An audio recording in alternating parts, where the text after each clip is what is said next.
గుంటూరు జిల్లా రాజకీయాల్లో కలకలం రేగుతుంది. రాజకీయంగా చైతన్యం ఉండే నియోజకవర్గంలో ఇసుక దుమారం బాగా రేగుతుంది. బడా నేతలకు సైతం కళ్ళలో ఇసుక పడి కష్టాలు పడుతున్నారు.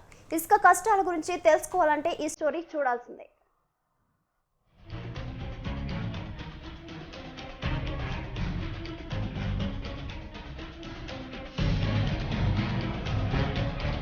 కృష్ణానది ఒడ్డున ఇసుక రేవుల ఆదాయం అధికంగా ఉండే నియోజకవర్గమే పెదకూరపాడు.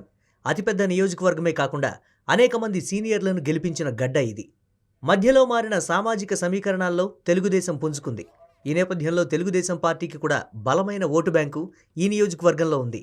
సూటిగా చెప్పాలంటే కమ్మ సామాజిక వర్గం ఓట్లు అధికంగా ఉన్నాయి. వీరితో పాటు ముస్లిం మైనారిటీలు, కాపు ఓట్లు కూడా అధికంగానే ఉన్నాయి.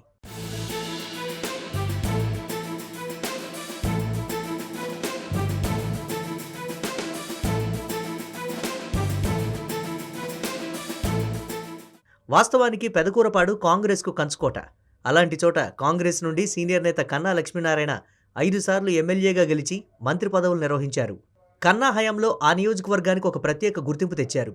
రాష్ట్ర విభజన జరిగి కాంగ్రెస్ చతికిల పడ్డాక జరిగిన ఎన్నికల్లో తెలుగుదేశం ప్రభంజనంలో కొమ్మాలపాటి శ్రీధర్ శాసనసభ్యులుగా ఎన్నికయ్యారు.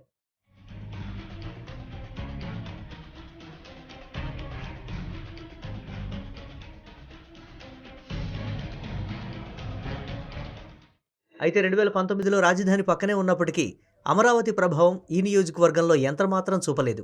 వైఎస్ జగన్ ప్రభంజనంలో పెదకూరపాడు కూడా వైసీపీ ఖాతాలోకి వెళ్ళింది. నియోజకవర్గానికి పరిచయం లేని నంబూరి శంకర్రావు పెదకూరపాడు నియోజకవర్గంలో ఎమ్మెల్యేగా ఎన్నికయ్యారు.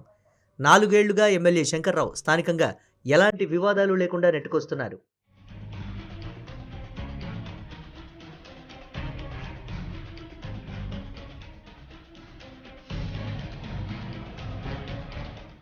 అయితే గత టీడీపీ ఎమ్మెల్యే శ్రీధర్ను అంటుకున్న మరకే శంకర్రావును అంటుకుంది.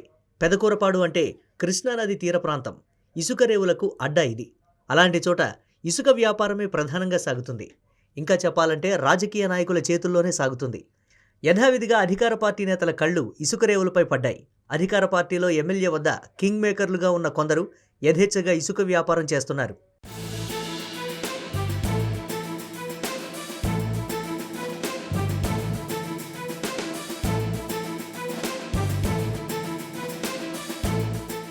అంతా సజావుగా నడుస్తున్న కాలంలో ప్రభుత్వం ఇసుకపై కొత్త పాలసీని తెచ్చిపెట్టింది. రాష్ట్ర వ్యాప్తంగా ఇసుక రేవులను జేపీ కంపెనీకి కట్టబెట్టింది. అయితే పెదకూరపాడు నియోజకవర్గంలోని కృష్ణానది రేవులలో జేపీ కంపెనీ ఇసుక తీయడాన్ని స్థానిక అధికార పార్టీలోని కింగ్ మేకర్లైన కొందరు అడ్డుకున్నారు. దీని మీద వైసీపీ పెద్దలు కొంతమంది కోప్పడినట్లు సమాచారం.